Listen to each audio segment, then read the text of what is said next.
Muy buenos días, estimados amigos. Es un gusto estar nuevamente acá con nosotros, ya preparada para realizar la entrevista de esta mañana. Como ustedes bien saben, hoy se conmemora el Día Internacional del Migrante. Vamos a analizar qué futuro se avisora para nuestros connacionales en Estados Unidos por dos situaciones en particular. Uno, por los resultados recientemente presentados tanto por el INE en relación a la última en COVID y también el Programa de Naciones Unidas para el Desarrollo en Guatemala, que ha presentado el informe de desarrollo humano. Para poder hacer este análisis nos acompaña esta mañana Pedro Pablo Solares, a quien damos la más cordial bienvenida. Él es presidente de Puente Norte. Mucho gusto, Carmen. Gracias por tenerme aquí. Pues una de las primeras preguntas es, empecemos hablando de este contexto electoral que se está viviendo en Estados Unidos. Ya se han perfilado dos candidatos fuertes, tanto por los republicanos como por los demócratas. Y quisiera empezar por el candidato fuerte de los republicanos, que es Donald Trump, que ha tenido un discurso pues bastante racista, xenófobo, también a criterio de muchos. Está muy amenazante. Ha dicho cuestiones muy lamentables. Recuerdo hace unos meses cuando dijo que México exportaba a Estados Unidos lo peor de su gente, delincuentes y criminales. Ha acusado a los inmigrantes de llegar a Estados Unidos a tener hijos con el único propósito, según él, de gozar de los beneficios del seguro social y otros que pueda ofrecer el país. ¿Cómo se vive esto desde el punto de vista de nuestros connacionales? ¿Cómo lo experimentan? ¿Qué temores hay en el ambiente? Bueno, quiero empezar resaltando que el espíritu de trabajo y el espíritu del guatemalteco que vive en Estados Unidos, afortunadamente creo que no se deja impactar tan grandemente por este tipo de mensajes. Eso es una cuestión muy positiva. El guatemalteco, que según recientes informes de parte de la Organización Internacional del Trabajo, 2/3 partes de los migrantes son trabajadores. En el caso de los guatemaltecos yo creo que aún sería una cantidad mayor. No se dejan impactar por lo que sucede a su alrededor, sino que más bien tienen el enfoque del trabajo día a día, tienen jornadas extensísimas de trabajo y por lo tanto no se inmiscuyen tanto en las cuestiones políticas. Sin embargo, obviamente eso no mengua el peligro que se tiene actualmente en la realidad política en Estados Unidos, en donde un candidato sube a la palestra política precisamente entendiendo el sentimiento xenofóbico que existe en algunos condados en Estados Unidos y lo aprovecha para encender ese sentimiento nacionalista. Porque de hecho ha sido como la columna vertebral de su campaña, es decir, el tema inmigrantes ha sido el caballito de batalla durante su discurso en esta campaña electoral, lo cual es lamentable, pero al parecer le ha tenido bastante rédito. Yo creo Donald Trump no es precisamente un formador de opinión. Él no ha sido eso en su carrera profesional. Él es un comerciante y como comerciante sabe evaluar mercados. Él, creo yo, la política en Estados Unidos funciona mucho en base a estadísticas.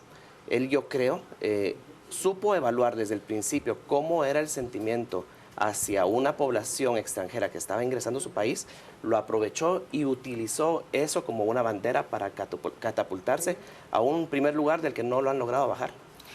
Eso es peligroso, es decir, está punteando en las preferencias republicanas, pero también hay otra situación ahí, Pedro Pablo, y es que los republicanos se posicionaron también en el Congreso, es decir, ahora tienen mayoría en el Senado y lograron posicionar un mayor número también de representantes en la Cámara Baja. Esto respecto a la reforma migratoria, si no pasó durante el gobierno de Obama, ¿qué podría pasar en el futuro ante un eventual triunfo de los republicanos? El panorama es sombrío, Carmen, en ese sentido. Durante la primera administración del presidente Obama, cuando se tenía la oportunidad para poder hacer este tipo de impulsos de legislación, el Partido Demócrata no lo hizo. Y yo creo que en la víspera de la elección de 2016, no se tiene tampoco esa esperanza de seguir un discurso demócrata que nuevamente simpatiza con los ideales promigratorios, sino que más bien nace esa preocupación que usted dice. de la posibilidad incluso de un gobierno totalmente dominado por parte del gobierno del y que está Partido amenazando Republicano. con expulsar a los inmigrantes pues, indocumentados, está amenazando con retirar la ciudadanía a los niños que nacieron en Estados Unidos. Y otras veces se le ha escuchado mencionar la posibilidad de levantar un muro, casi como la muralla china, para evitar que más inmigrantes sigan llegando a Estados Unidos. Contra ese discurso, por el otro lado, tenemos una Hillary Clinton que más bien está tratando de ser más cuidadosa, más conciliadora y de rescatar a esa comunidad inmigrante que se decepcionó mucho también en alguna medida con el gobierno de Obama porque no logró pasar esta reforma migratoria. Y ella habla de no permitir que las familias se desintegren, de facilitar el proceso de la obtención de ciudadanía. Pero ¿qué tanto habrá pegado esto realmente para convencer a los inmigrantes? Hay mucho escepticismo en base a la experiencia de la elección, de las elecciones del presidente Obama, creo yo. Y yo creo que eso nos tiene que traer como país a enfocarnos en realmente lanzar una política sobre lo que nosotros sí podemos controlar, que son las condiciones de desarrollo adentro del país, y no tanto esperar que un país que no es el nuestro y que tiene una agenda tan importante y tan grande en la que nosotros jugamos un papel periférico, vaya a atender necesariamente las necesidades de nuestra población. Es triste ver esta realidad, digamos, en Estados Unidos, una posibilidad pues bastante alta de que las políticas migratorias se vayan volviendo mucho más rigurosas y el poco terreno que se ha ganado se revierta prácticamente, es decir, también están siendo vistos como indeseables por parte de Estados Unidos. Y los inmigrantes, como comúnmente solemos decir en Guatemala, son el jamón del sándwich, porque están entre esa situación de un país que los expulsa, en este caso Estados Unidos, y tiene esa tendencia a expulsarlos, no recibirlos, y por el otro lado también nuestro país, Guatemala, que igualmente los expulsa por la falta de posibilidades y oportunidades de obtener un trabajo digno. Se sigue estimando que alrededor de 300 jóvenes siguen intentando cruzar la frontera hacia Estados Unidos. ¿Qué información han tenido ustedes sobre esto? Es decir, después del 2014 y esta crisis que se vivió de tanto menor viajando sin la compañía de un adulto a Estados Unidos, ¿ha logrado corregirse algo? Tuvo una disminución durante 2014, pero ya en 2015 se restituyó nuevamente, los números se restituyeron, y los últimos informes indican que en los últimos 2 meses ha aumentado en más de un 100% con respecto a los índices de los mismos meses en el año anterior. O sea, ahorita estamos en una subida nuevamente a un nivel que tiene preocupada a las autoridades de aduanas y de seguridad fronteriza en Estados Unidos, porque se reportan que 10,000 menores no acompañados se abocaron a la frontera en los últimos 2 meses. O sea que la disminución no Esa disminución nos ha dado. Eso querría decir que ha podido más la necesidad de la gente por obtener mejores condiciones de vida que las amenazas de alguna política migratoria que ofrece pues ser un poco más dura hacia los inmigrantes. Para nada, Carmen. De hecho, en esto lo que hay que tener en cuenta es que las deportaciones por parte de Estados Unidos sí se han reducido, pero las deportaciones desde México han aumentado aún más de lo que se redujeron las de Estados Unidos. Ya. Este año vamos a cerrar con aproximadamente 120,000 deportados entre los dos países, que supera a los 80,000 o 90,000 deportados que se tuvieron en 2014, lo que quiere decir que 2015 es el año récord en todas las cifras de migración para Guatemala, tanto en deportaciones como en las remesas, que van a superar los 6,200 millones posiblemente de dólares, que es una cantidad incluso equivalente a lo que se proyecta recaudar en impuestos en todo el país. Claro. Y a la población guatemalteca en Estados Unidos, que nosotros estimamos que son más de 2,5 millones de guatemaltecos viviendo a lo largo de esa nación. Es impresionante el número, y me pregunto cómo reacciona Pedro Pablo usted ante esa noticia generada el día de ayer. Hay un plan, una alianza para la prosperidad del Triángulo Norte, que Estados Unidos pues financiaría en una parte, pero lógicamente Guatemala, Honduras y El Salvador tienen que tener una contrapartida. Finalmente ayer nos enteramos que el Congreso de la República no asigna esa contrapartida. ¿Qué piensa sobre esto? Pues es parte de la falta de iniciativa que ha tenido el país en materia de política migratoria. Actualmente no existe ningún liderazgo a nivel país para atender esta importante situación y más bien pareciera que son las representaciones diplomáticas del extranjero quienes están dando las guías de qué tenemos que hacer aquí adentro del país ante esa falta de iniciativa, cosa que creo que con la administración del presidente Jimmy Morales se espera que se revierta o que cambie toda vez que su discurso, eso fue lo que indicó a lo largo de la campaña. Sin embargo, Carmen, sobre el tema del Plan Alianza para la Prosperidad, son 750 millones de dólares los que aparentemente estarían pasando en este momento, distribuido entre 3 países, o sea, 250 millones de dólares, comparado, por ejemplo, contra 6.000 millones de dólares que reciben las familias directamente desde sus familiares. Entonces, ahí habría que evaluar 6.000 contra 250, ¿en qué grado va esto realmente a impactar? A tener un impacto. En que disminuyan las migraciones. Usted mencionaba lo de la esperanza que tienen de que el presidente electo Jimmy Morales pueda tener una política digamos, mucho más dirigida hacia los migrantes.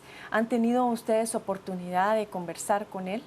Sí, hemos tenido oportunidad de conversar con él y él manifiesta, como en muchos otros temas en su discurso, el interés por atender una situación. Hay algo particular que a mí me interesa de lo que habla el presidente electo, y es que creo que tiene claro que una parte importante en el tema de migraciones en Estados Unidos es redibujar el mapa de migrantes en Estados Unidos.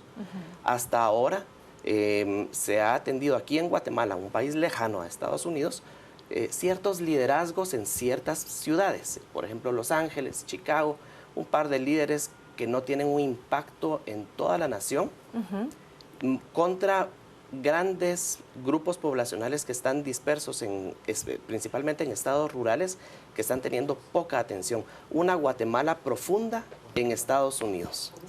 Digamos que se replica esta situación solamente que en Estados Unidos, pero que son personas que están prácticamente librados a su propia suerte.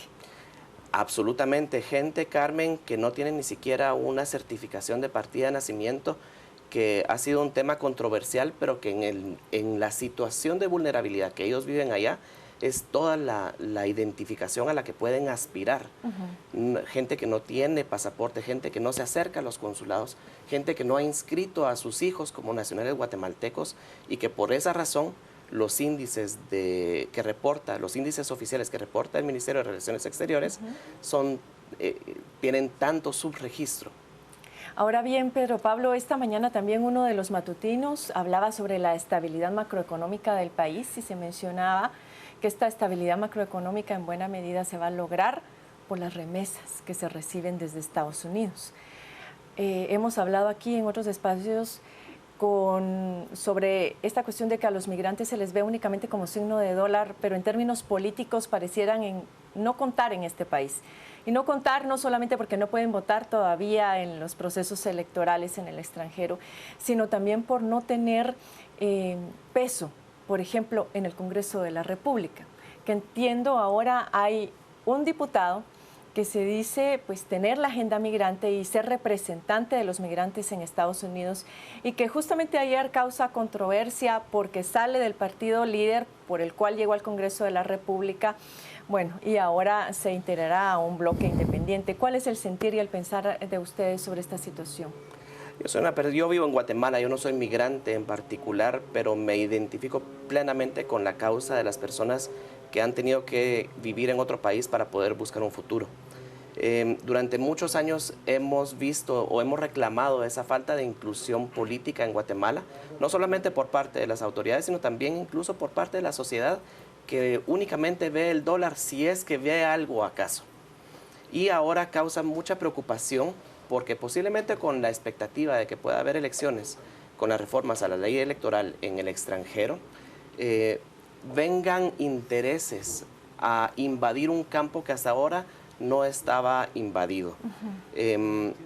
Yo le deseo lo mejor a las personas que quieren participar en política en Estados Unidos.